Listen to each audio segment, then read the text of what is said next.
आज की वीडियो में आप सभी सुनिए सावन मास की कृष्णा पक्ष की कामिका एकादशी व्रत की संपूर्ण कथा। अगर आप एकादशी का व्रत करते हैं तो कामिका एकादशी व्रत की संपूर्ण कथा जरूर सुनिए, इससे व्रत का पूरा फल मिलेगा। श्रावण मास के कृष्णा पक्ष की एकादशी पवित्रा एकादशी अथवा कामिका एकादशी कहलाती है। इस दिन भगवान श्रीधर की पूजा की जाती है। इस व्रत के करने से सभी मनोकामनाएं की पूर्ति होती है। इसी से इसे कामिका एकादशी कहा जाता है। इसके करने से ब्रह्म हत्या तक का दोष निवारण हो जाता है। वास्तव में यह बहुत पवित्र और पुण्यदायी व्रत है जो हर प्रकार के पापों से मुक्ति दिलाने में समर्थ है।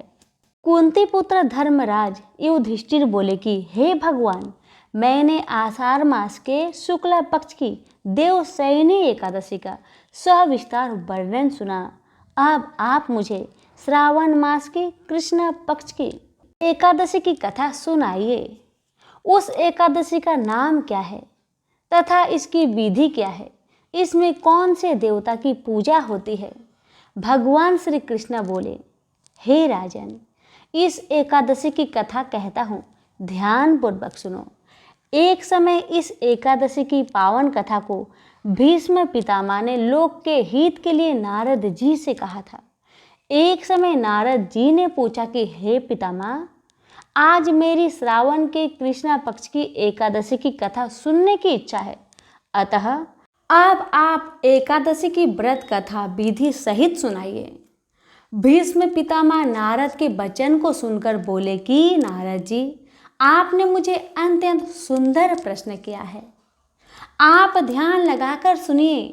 श्रावण मास के कृष्ण पक्ष की एकादशी का नाम कामिका है। एकादशी की कथा सुनने मात्र से ही वाजपेयी यज्ञ का फल मिलता है। कामिका एकादशी के व्रत में शंख चक्र गदाधारी विष्णु भगवान की पूजा होती है। जो मनुष्य इस एकादशी की धूप दीप नैवेद्य आदि से भगवान विष्णु की पूजा करते हैं, उन्हें गंगा स्नान के फल से भी बड़ा फल मिलता है। सूर्य चंद्र ग्रहण में केदार और कुरुक्षेत्र में स्नान करने से जो पुण्य मिलता है, वह पुण्य विष्णु भगवान की भक्ति पूर्वक पूजा करने से मिल जाता है। श्री विष्णु भगवान के पूजन का फल समुद्र और वन सहित पृथ्वी दान करने और सिंह राशि वालों को गोदावरी नदी में स्नान करने के फल से भी अधिक होता है। व्यतिपात में गंडकी नदी में स्नान करने से जो फल मिलता है, वह फल भगवान की पूजा करने से मिलता है।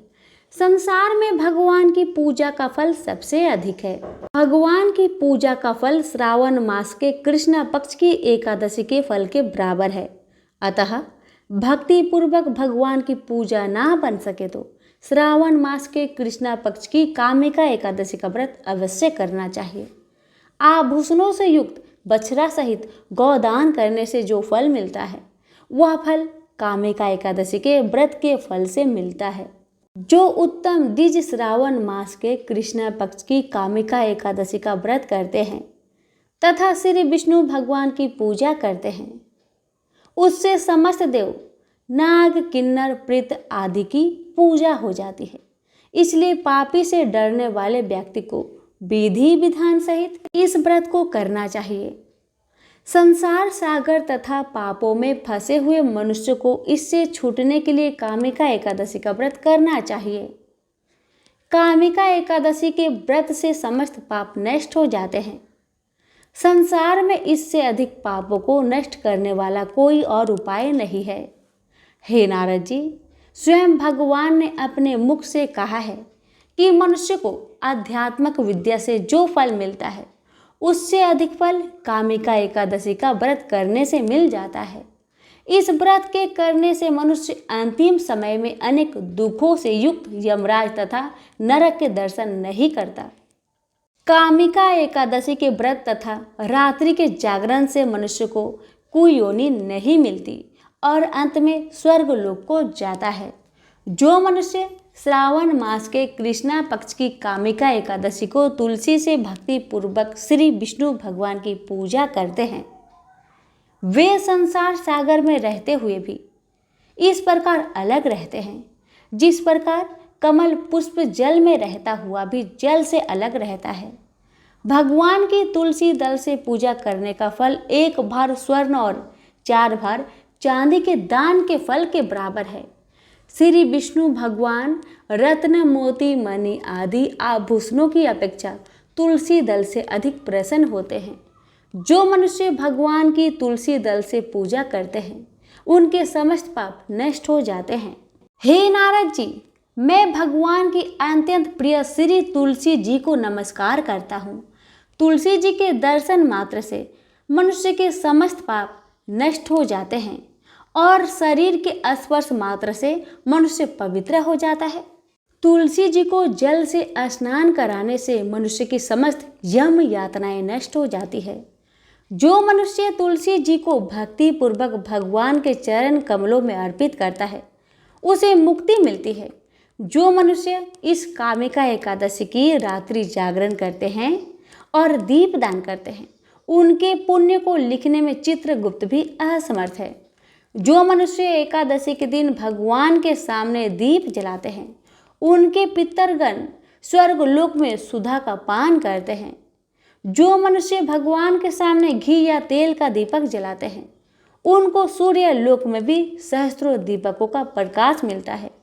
प्रत्येक मनुष्य को इस एकादशी का व्रत अवश्य करना चाहिए। इस व्रत के करने से ब्रह्म हत्या, ब्राह्मण हत्या आदि के समस्त पाप नष्ट हो जाते हैं और इस लोक में सुख भोग कर अंत में विष्णु लोक को जाते हैं। इस कामिका एकादशी के महात्म्य के श्रवण व पठन से मनुष्य स्वर्ग लोक को जाते हैं। तो सभी प्रेम से बोलिए लक्ष्मी नारायण की जय, तुलसी मैया की जय। एक बार एक राज्य में एक राजा रहा करता था। राजा बहुत ही बुद्धिमान और बलशाली था। राजा सदैव अपनी प्रजा का बहुत अच्छे से ध्यान रखता था। प्रजा भी अपने राजा को बहुत पसंद करते थे। राजा की 2 बेटियां थी। राजा अपनी दोनों बेटियों से बहुत प्रेम करता था। राजा की छोटी बेटी देखने में बहुत सुंदर और आकर्षक थी और राजा की बड़ी बेटी छोटी बेटी के मुकाबले थोड़ा कम सुंदर थी। राजा की छोटी बेटी 11 माता का पूजा किया करती थी और सभी लोग राजा की छोटी बेटी से बहुत प्रेम करते थे और बहुत प्रशंसा किया करते थे। राजा भी अपने छोटी बेटी को बड़ी बेटी से अधिक प्रेम करता था, जिस कारण राजा की बड़ी बेटी को अपनी छोटी बहन से बहुत नफरत होने लगा।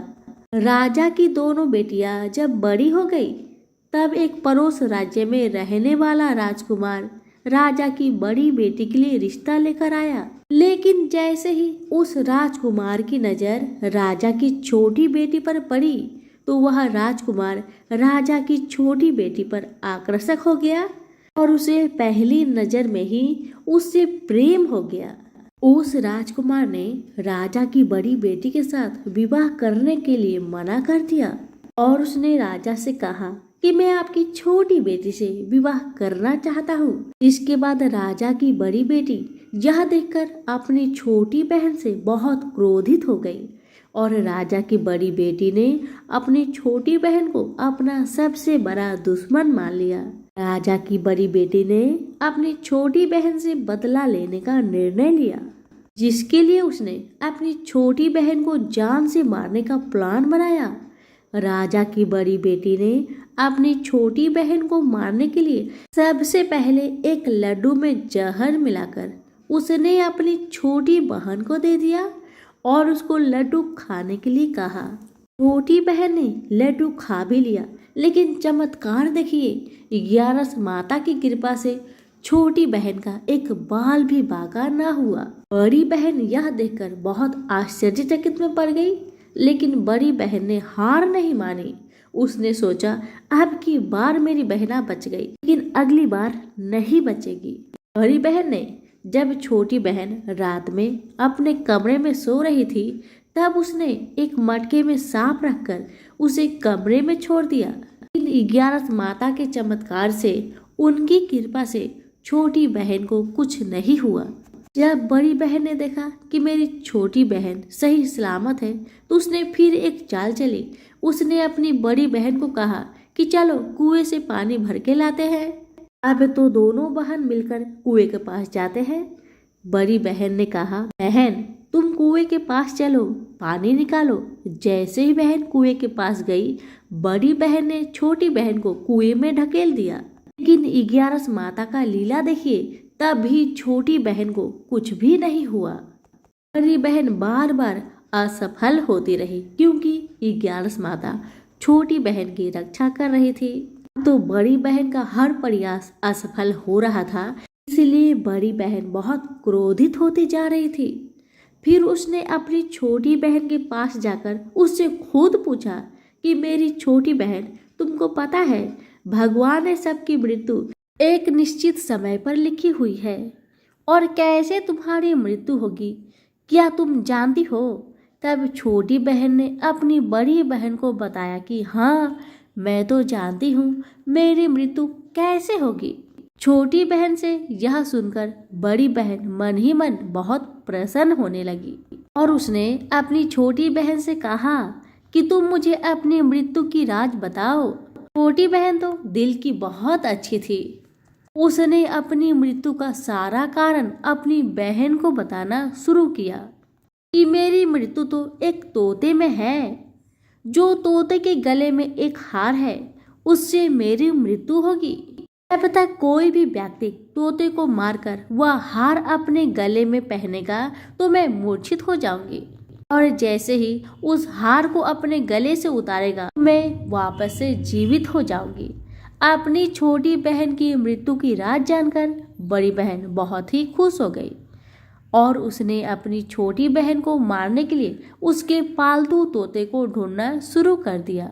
और छोटी बहन को इस बात का आभास हो गया था कि कोई उसकी जान लेना चाहता है, जिसके लिए वह अपने पिताजी के पास गई और उसने अपने पिताजी से कहा कि पिताजी, मेरी मृत्यु के बाद आप मुझे जलाइएगा मत, बल्कि आप मुझे अपनी पुरानी वाली हवेली में एक पलंग में लिटाकर छोड़ दीजिएगा।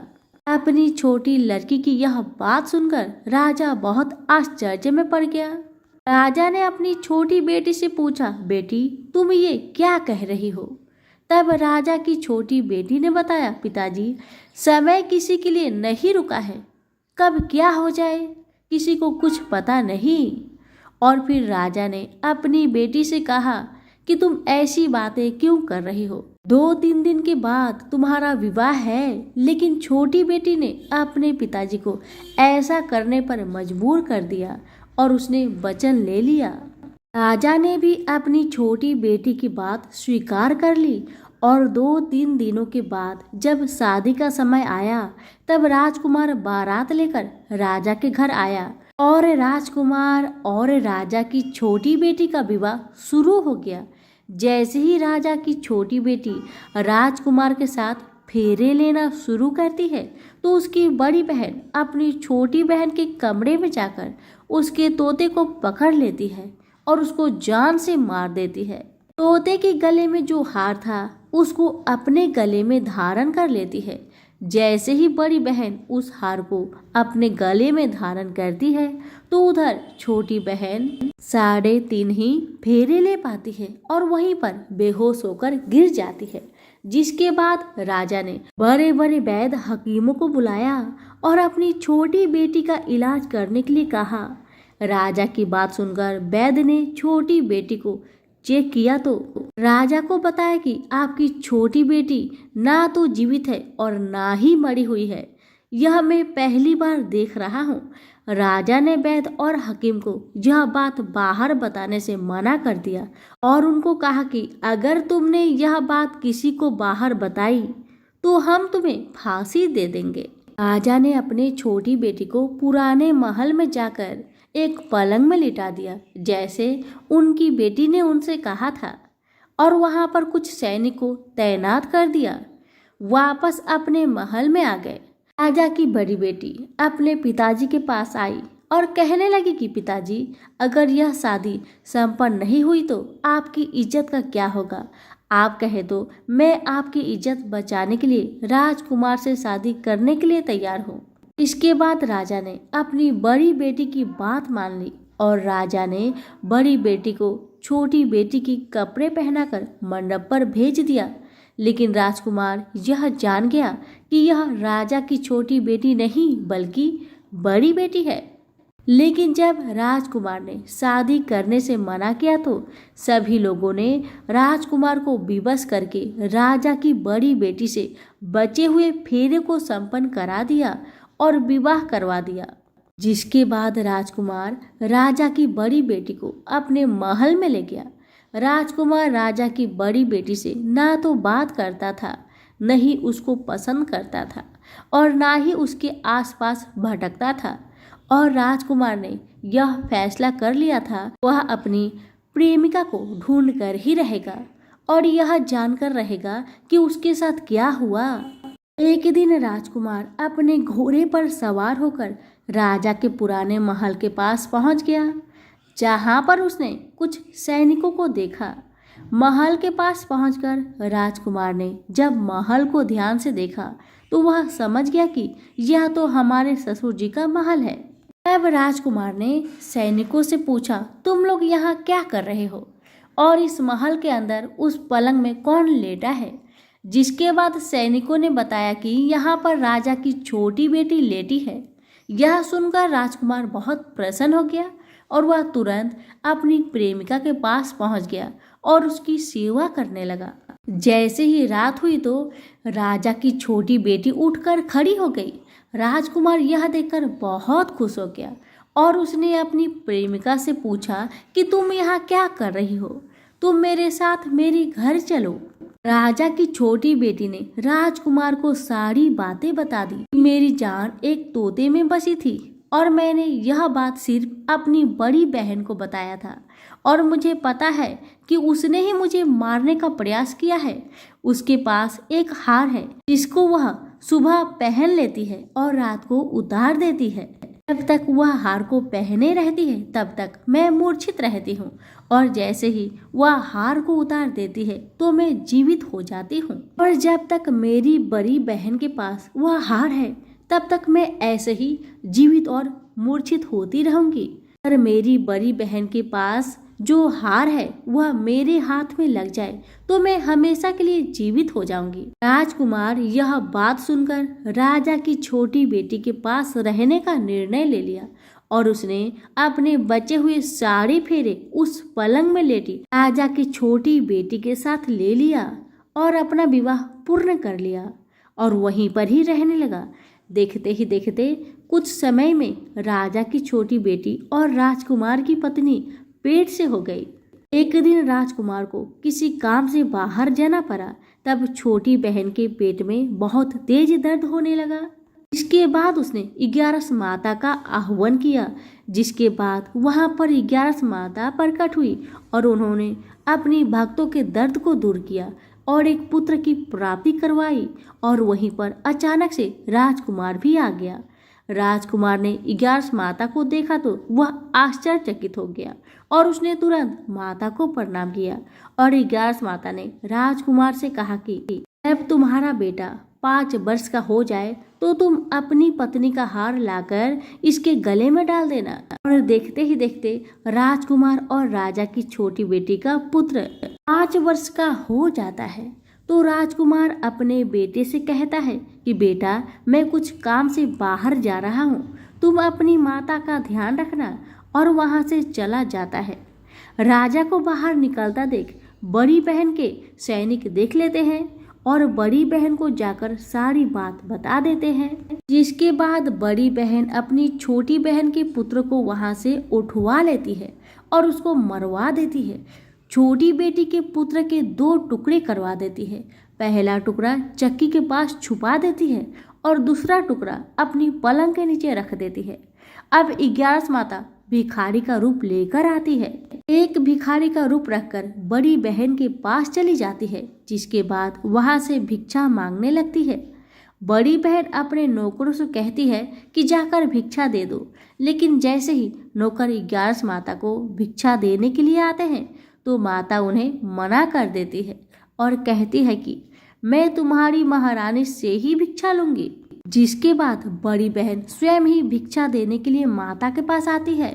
तब माता एक बिल्ली का रूप लेकर उसके कमरे में चली जाती है और वहां पर छोटी बेटी के पुत्र के दोनों टुकड़े को वापस में जोड़ देती है और उसे जीवित कर देती है। उसे वहां से ले आती है और राजकुमार को सौंप देती है। राजकुमार अपने बेटे को लेकर अपनी पत्नी यानी कि बड़ी रानी के पास जाता है और कहता है कि तुम इसका ध्यान रखना। अगर तुम इस बच्चे का अच्छे से ध्यान रखोगी तो मैं तुमसे बात करूंगा। एक दिन राजकुमार अपने बच्चे से कहता है कि तुम मम्मी से उनके गले का हार मांग लो। जिसके बाद राजकुमार का लड़का अपनी मम्मी के पास जाता है और कहता है कि मम्मी मुझे तुम्हारा हार चाहिए जो तुमने गले में पहन रखा है। यह सुनकर पहले तो बड़ी बहन बहुत क्रोधित हुई, पर उसको याद आता है कि राजकुमार ने कहा था कि अगर मैं इस बच्चे का ध्यान अच्छे से रखूंगी तो वह मुझसे बात करेंगे। जिसके कारण वह हार को उस बच्चे को दे देती है और वह तुरंत हार को ले जाकर अपने पिताजी को दे देता है और तभी राजकुमार ने अपने बेटे को लेकर वहां से जाने लगता है और अपनी पत्नी से कहता है तुम हमारे लिए खाना बनाकर रखो, मैं शाम को आकर तुम्हारे साथ खाना खाऊंगा। और वह अपने बेटे को लेकर वहां से चला जाता है। जिसके बाद वह राजा के पास जाता है और उनको सारी कहानी बताने लगता है। राजा अपनी बड़ी बेटी की यह करतूत सुनकर बहुत क्रोधित होता है और अपनी परवरिश पर ही दोष देने लगता है और राजकुमार को अपनी छोटी बेटी के साथ रहने के लिए आदेश देता है। कहते हैं कि जो भी भक्त 11 माता की व्रत श्रद्धा पूर्वक करता है, उनकी कथा का श्रवण करता है, उनकी सभी कष्टों का हरण खुद माँ करती है। हे 11 माता, जैसे आपने राजा की छोटी बेटी की रक्षा की, उसका पुत्र की रक्षा किया, वैसे ही इस कथा को सुनने वाले, कहने वाले, हुक्कारे भरने वाले सभी के परिवार पर अपनी कृपा सदा बनाए रखना। तो सभी मिलकर बोले 11 माता की जय। हर महीने में एक बुढ़िया माई तुलसी माता का पूजन और सींचन करती और साथ में कहती, हे तुलसी माता, सत की दाता, मैं तेरा बिडला सींचती हूँ, मुझे बहू दे, पीताम्बर की धोती दे, मीठा मीठा घास दे, बैकुंठा में बास दे, चटक की चाल दे, पतक की मौत दे, चंदन का काठ दे, रानी सा राज दे, दाल भात का भोजन दे, 11 की मौत दे, श्री कृष्ण का कांधा दे।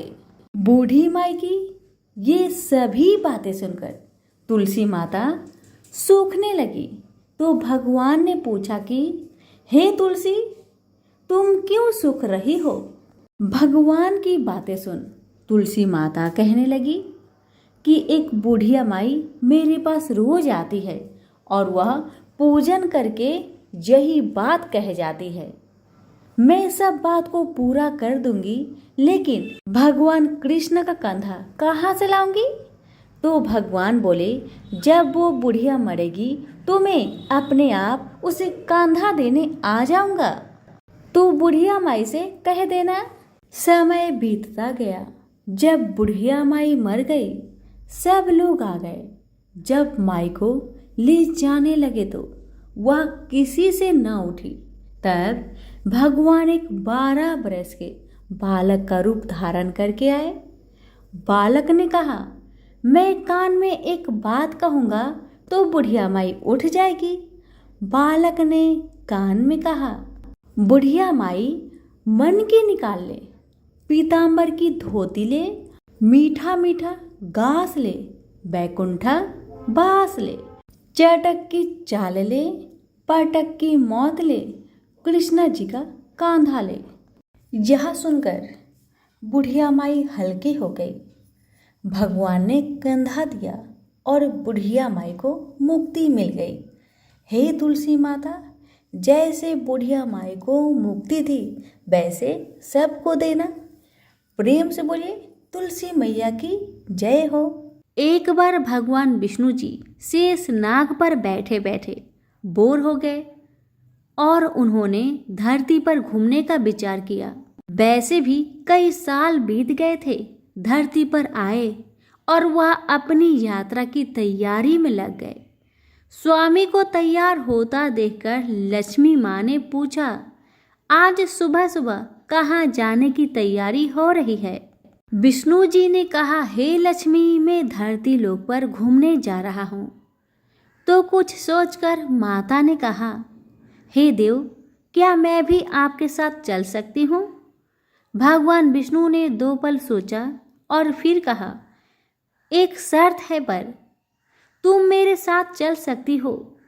तुम धरती पर पहुंचकर उत्तर दिशा की ओर बिल्कुल मत देखना। इसके साथ ही माता लक्ष्मी ने हाँ कहकर भगवान के साथ चल पड़ी। सुबह सुबह माँ लक्ष्मी और भगवान विष्णु धरती पर पहुंच गए। अभी सूर्य देवता निकल रहे थे। रात बरसात होकर हटी थी। चारों ओर हरियाली ही हरियाली थी। उस समय चारों ओर बहुत शांति थी और धरती बहुत ही सुंदर दिख रही थी। और माँ लक्ष्मी मंत्र मुक्त होकर धरती को देख रही थी और भूल गई कि पति को क्या वचन देकर आई है, और चारों ओर देखती हुई कब उत्तर दिशा की ओर देखने लगी, पता ही नहीं चला। उत्तर दिशा में माँ लक्ष्मी को एक बहुत ही सुंदर बगीचा नजर आया और उस तरफ से भीनी भीनी खुशबू आ रही थी और बहुत ही सुंदर सुंदर फूल खिले थे। यह एक फूलों का खेत था और माँ लक्ष्मी बिना सोचे उस खेत में गई और एक सुंदर सा फूल तोड़ लाई।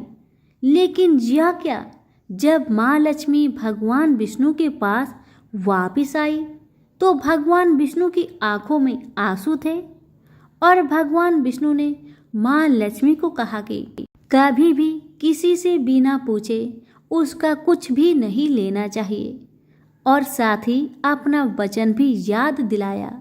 माँ लक्ष्मी को अपनी भूल का पता चला तो उन्होंने भगवान से इस भूल की माफ़ी मांगी। तो भगवान विष्णु ने कहा कि जो तुमने भूल की है उसकी सजा तो तुम्हें जरूर मिलेगी।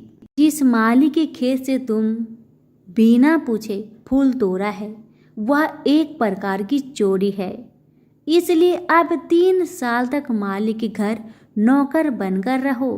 उसके बाद मैं तुम्हें बैकुंठ वापस बुलाऊंगा।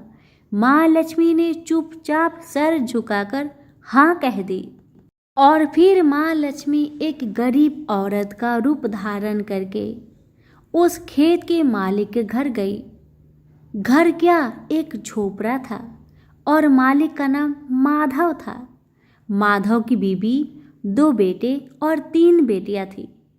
सभी उस छोटे से खेत में काम करके किसी तरह से गुजारा करते थे।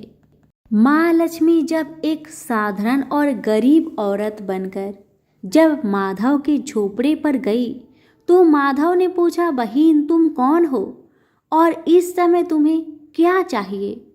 तब माँ लक्ष्मी ने कहा, मैं एक गरीब औरत हूँ, मेरी देखभाल करने वाला कोई नहीं, मैंने कई दिनों से खाना भी नहीं खाया, मुझे कोई भी काम दे दो, साथ में मैं तुम्हारे घर का काम भी कर दिया करूँगी।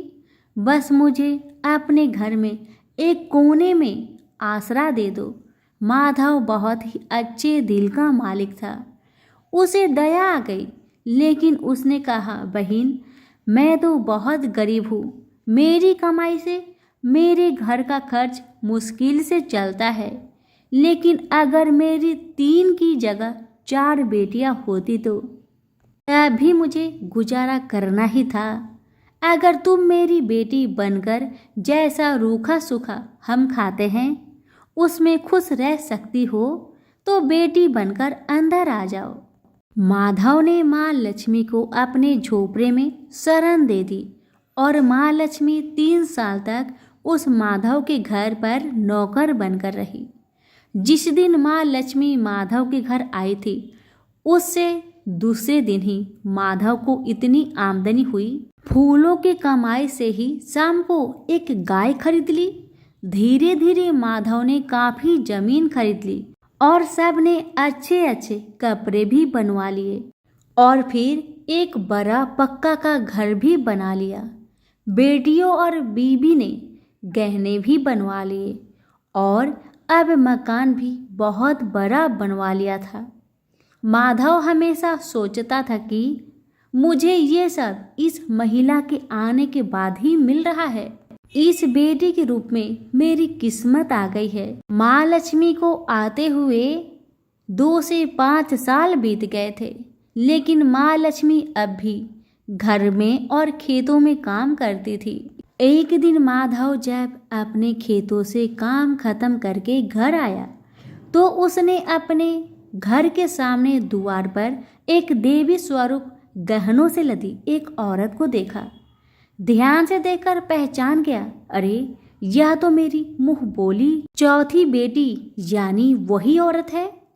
और पहचान गया कि यह तो माँ लक्ष्मी है। अब तक माधव का पूरा परिवार बाहर आ गया था और सब हैरान होकर माँ लक्ष्मी को देख रहे थे। माधव बोला, माँ हमें माफ कर, हमने तेरे से अनजाने में ही घर और खेत में काम करवाया है। माँ यह कैसा अपराध हो गया। हे माँ हम सबको माफ कर दे। अब माँ लक्ष्मी मुस्कुराई और बोली, माधव तुम बहुत ही अच्छे और दयालु व्यक्ति हो।